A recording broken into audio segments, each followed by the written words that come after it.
Hey guys, welcome to the Inner Matrix, where we dive deep into the inner matrix of the mind. The purpose of this podcast is not just to be an information learning. It's not just meant to be another podcast. All of those already exist. This is a completely new, a completely different, it's its own path. What we are going to do at the Inner Matrix is we are going to dive deep into transformation style learning. It's not going to be the kind of information where you hear it. It's not going to be the kind of information that you read in a book. The kind of information that you're going to get from this, the kind of information that will completely transform the way you view and live your life. Welcome to the Inner Matrix, and I'm excited that you are on this journey with us. What's up, Akiva? It's good to have you back on another episode of the Inner Matrix. How are you today? Hell yeah, I'm super excited to be back as well, with my signature move, as always. Signature move. Throw your hands Yeah, up. it's super nice to be back. I'm super excited about the conversations we're going to have. And I'm even more excited because I think that we have an exciting guest coming on today, no? Yeah, we do. We have, her name is Donna. I can't pronounce her last name, so I'm not going to try. If we go back, I think in 2018, I was in a place where I thought I was perfect. I didn't really have much of a growth. I was very not into therapy. And I got introduced to Donna when I was pretty much in the beginning of realizing that I'm not a perfect human being and that I have a lot of things to work on. And Donna was a very big part of my transformation and the beginning of it. So I'm very excited to have her here today. Awesome. All right, well let's introduce her to everybody then, and let's get this Uh, going. I'm excited. hey Donna. Hello, Donna. Uda, hi Aviva. Donna, I'm very happy that you're here. The name of the podcast is The Inner Matrix. Mhm. And the reason why I think it's such a profound name is because we live our life not realizing that there's a whole inner matrix and we want to step out of it, right? I think the last bunch of years on social media I see everyone's talking about stepping out of the matrix, stepping out of the matrix, and I don't think people realize how personal the matrix is. We look at it as if it's a system, as if it's the world, as if it's Yeah. and it all starts within the inner matrix Yeah. is the beginning. And I know that you have a lot of experience in this Doing area. that kind of work. Yeah, I've done a lot of work. I've worked with a number of people in that regard. And what you speak to, it is very personal. That inner matrix that you speak of is personal to our own experiences, to our own upbringing, to the interactions we've had with people in our lives. And it takes dismantling all of that to be able to step outside of it. And it is very personal, I mean, just if you look at you and I alone, right? Or Akiva, you and I alone. First of all, it's obvious the differences, right? That you're a man, I'm a woman. That's obvious. But if you even look at my sisters, I have two older sisters. We grew up in the same household, and we have very different realities of growing up, very different experiences. And it was a loving, middle America, Middle Eastern American home. Our dad worked at IBM. Our mom was a stay-at-home mom. In my view, it was an idyllic growing up experience. But I can remember different things happening along the way in life that were personal to me, that happened with my sisters involved, and we have very different views.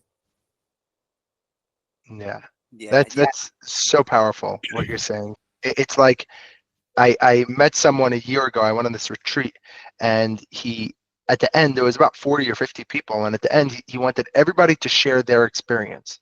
And what he was trying to get at was every single person had a completely different experience, even Yes. though we spent most of the time together. Yeah, exactly. And it's like, It's shocking, right? You would think, what? I mean, it's like the view, right? If I hold my phone up in front, now I can see it this way, but if we were just talking to each other, right? You would describe my phone as what? colorful. Yeah, right. And I would say, no, no, it's not. What do you mean? It's not colorful. Because what I'm looking at is a picture of my husband and I. Right. So it's, a different view of the very same thing. Yeah, because Yeah. I think for me, it's like I think that all of that comes from our perception of things, and that's why it makes it so different for everybody. Because we could go through something super similar, however, the way we perceive it, the way we interpret it, the way we translate that into the world is Yes. so different for all of us. And like I had an example of that in a class in college, where I was taking like a industrial organizational psychology class. And in the class, we basically went through everybody asking. Well, first we had our class, and then at the end of the class, the professor went through asking everyone to basically just to say what happened in the class that day, and then to give a little like talk about some people in the class, some students that contributed or whatever. And every single person had such different answers, even about the exact same thing, the same people. Everyone had just different interpretations, at least somewhat different interpretations of what happened throughout that class. Yeah, and our interpretation of a situation is based on the culmination of who we are at the time, our thinking, our experiences. It's a culmination of that, right? Exactly. Yeah. It's super powerful. These kind of conversations really make you start questioning the matrix, and that's really all you need. I was watching someone else's podcast my parents sent to me, and it was saying how we all think that it takes a lot of work to, break old habits, and it takes Mm. tons of therapy, and really all it is a light switch. It's like once it clicks, it clicks. A lot of times think that that whole buildup was necessary for the click. Sometimes it was. Sometimes it's just the last part that made it click. And we're thinking that it was the 2 years of therapy. That it really was just the one right conversation. And that's why I think it's so important that we're doing this, because it's but when you start having these conversations, it's so obvious. When you say the 2 years of therapy, for instance, now I'm not a therapist, but I'm speaking to what you spoke to, right? 2 years of therapy building up to that one click. Okay. That could have been the process to open you up to the click, right? Right, of course. There's an unfolding that has to happen. And it doesn't have to happen in the same way for everybody. It doesn't have to be 2 years. What's missing often is the willingness to discover something outside of what we already know, or what we've already made up, or what we think is the way it should be. What our memories tell us, what society tells us. If you're not willing to look outside of all of that, well, then that 2 years could be 3 or 4. Right. And even more, the 2 years could have been in a year, or it could have needed 2 years. Meaning, I'm Yes, not a exactly. believer in therapy. It's the thing that I'm a believer in is that anything's possible, right? So I Mhm. believe in therapy. I'm a big therapy. I've been Yeah, in it's that world for a while. it's needed for what it makes available, Exactly. right? Exactly. And different people at different times in their lives may or may not choose to go that route. And when they do, and they find a niche that really works, well, then the willingness and the lane that's working for them come together. And that's what opens up that possibility. I think people get a little bit too stuck on, like, even with therapy, they think that like therapy is the cure, so to speak, right? They're going to do therapy and everything is going to just be better. La-di-da, I'm going to be in a perfect world.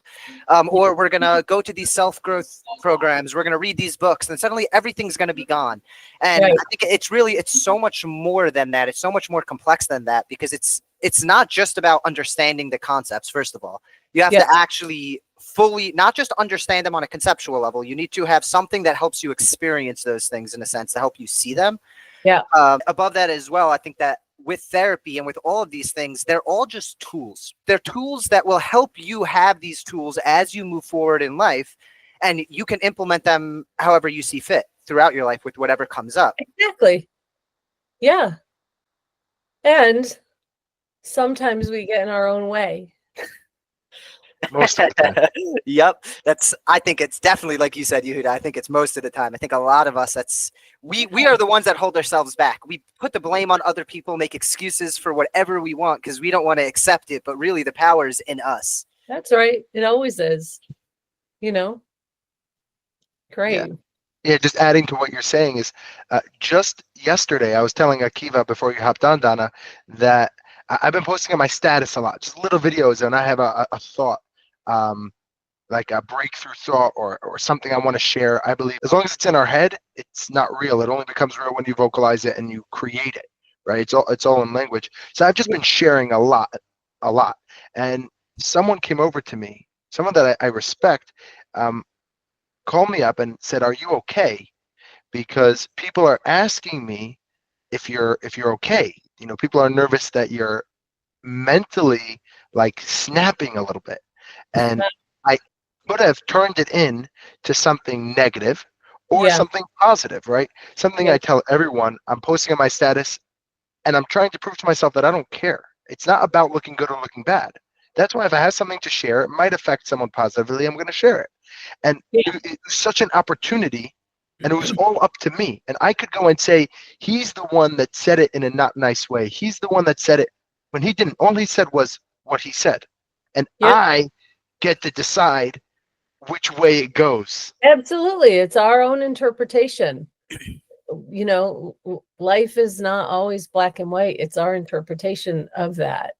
And the thing that what you just said though kind of provokes in me is, especially as you're developing yourself to be a podcaster, a personality, someone who people start to look to you, there is a level of responsibility for your speaking.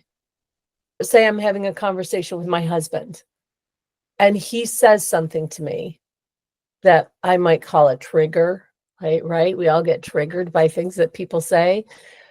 It's my choice if I get triggered by something he says. I do that. He's just saying what he's saying, to your point, right?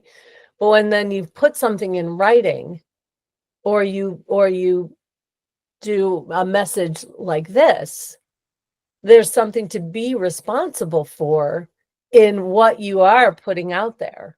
Of So course. there's a little bit of a caveat, I'll say, to what you said. Like, yeah, I don't particularly care what people think of me. I live my life with integrity. I live my life God-fearing. I mean that as I'm a spiritual being, and I practice that. And I'm also responsible for, when I interact with people, what their interpretation could be. And it's a fine line. It's a fine line. Like you're saying, even though I may be trying to live with the principles that I don't want to live, bound by what other people think, I still need to almost have a respect for the fact that other people are going to think things. Yeah, exactly.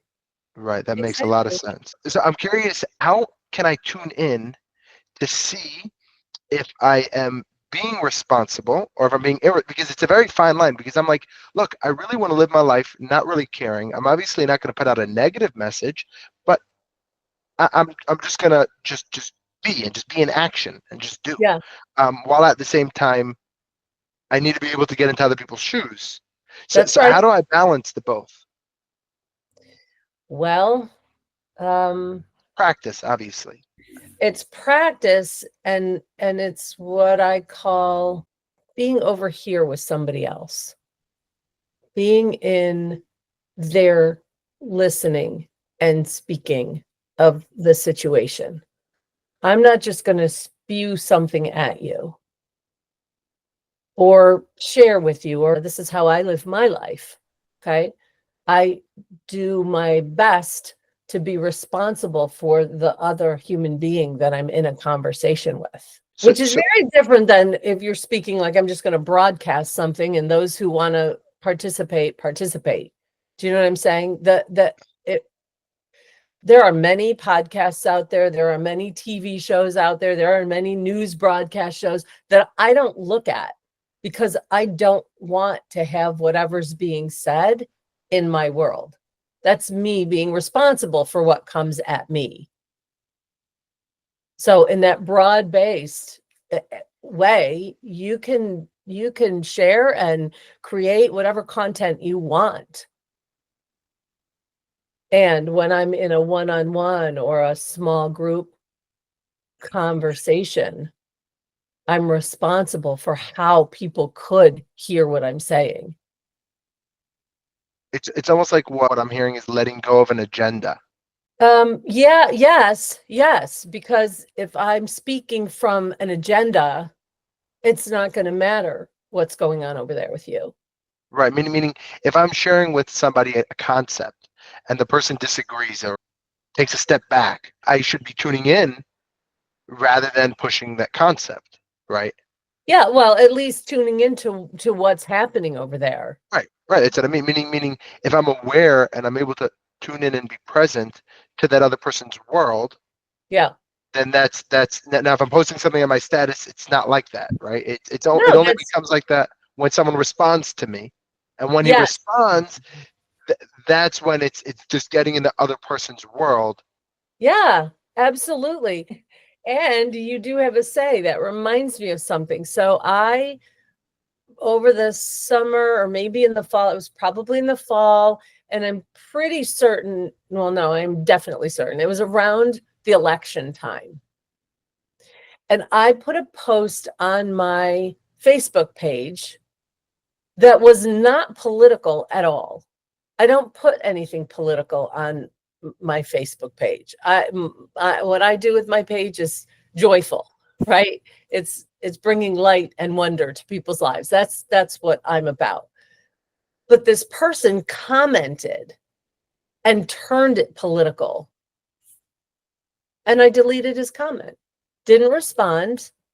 Didn't make a thing. Didn't start something about it. I just deleted his comment because I had no business being on my profile. And then I deleted him as a friend. In my world, you don't do that. Now, it's not somebody that I was really close to. If it was someone I was really close to, I would have picked up the phone and said, hey, don't do that. I don't give you permission to do that. And if that is how you're going to interact with me, it doesn't work. I like that. Living with like integrity and boundaries, and knowing them, and then just living with them. It's very Yeah, exactly. easier It's said than done, though. well, As yeah. as is everything. I just want to actually point out that I just noticed what I just did was the same thing that we were talking about in the beginning of saying, it takes hours and months of work. It really is just a flip of a switch. It's not really easier said than done to just do it. And then Yeah. the switch is flipped. I just put it in a someday. That's Wow, right. yeah, powerful. No problem. Good. Well, we have just a few more minutes here. Anything else you wanted Yeah, to I would cover? love to ask you, going into 2025, Mm, my goal of this podcast is to just really create possibility, create breakthrough content. What mhm. would you say should be a focus of 2025? What should be the topic that would really create the most transformative content? Wow. That would have probably been a question you could have you could have sent me by email so I could look at it. If I really look, do you know, one of the practices that I've had for many, many years now is before you create anything, you've got to complete what's incomplete. You don't want to drag anything from 2024 into 2025 or any situation. You don't want to get into a new relationship with someone without completing the last relationship, really having it be complete for yourself. I think it's a very powerful tool to create a foundation to build on. And you know, I have a focus for this year. I've created a new business, and my focus in life, like I've created who I am in the world, is that all people are living lives of joy and wonder, not from what they know, not from where they've already been, but a real discovery. And I think that's the place I would start. Like, if you want to talk with people and really move something, have them be looking at what's possible, just like you said. What's Right. possible, as opposed to what we already know, what we already have. What's gonna be? Yeah. I like that. And you have a say. Look, I like I just said, I just created a new business, and I literally have a say how it's going to go. I get to say. And there are actions to take to fulfill on how that's going to go. And I have a whole plan created. And if I stay true to that plan inside of how I've created myself to be living, if I'm living my life with joy and wonder, then that's going to be available for anyone I come in contact with.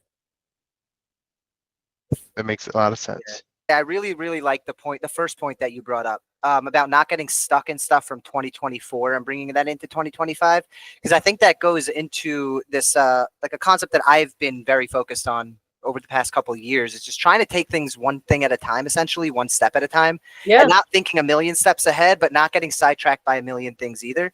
And I think that that's super, super important when you're trying to really have transformations. You need to really work through the stuff that you're working through and not push it off, not someday, not I've done enough of it, I'll worry about the rest of that later. I'm going to focus on this, I'm going to focus on that. It's like when you have that thing you're working on, like you were saying, just you need to just stick it through and work through that, and then you can move on to the next thing. I think that's exactly a really, really awesome point that you brought up. Right. Yeah. Right. It's just been terrific being with you. Yeah. Thank you, Donna. It really has been very transformative is the word.